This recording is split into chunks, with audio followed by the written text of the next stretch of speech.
How to program the TX7130 Beam Detector. The TX7130 Beam Detector requires setting its sensitivity and beam span.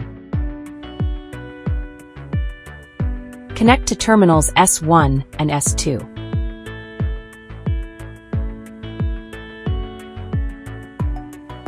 When using the handheld programmer, all dip switches need to be set to 0.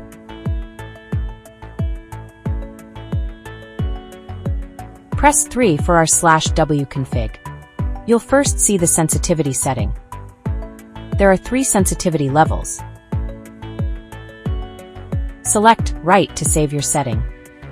Press the page key to switch to the span setting, which is the length the beam is calibrated for. Choose a span value: 1 for 8 to 20 meters, 2 for 20 to 40 meters, 3 for 40 to 70 meters, 4 for 70 to 100 meters. We'll choose 4 for a long path. Press Right to save.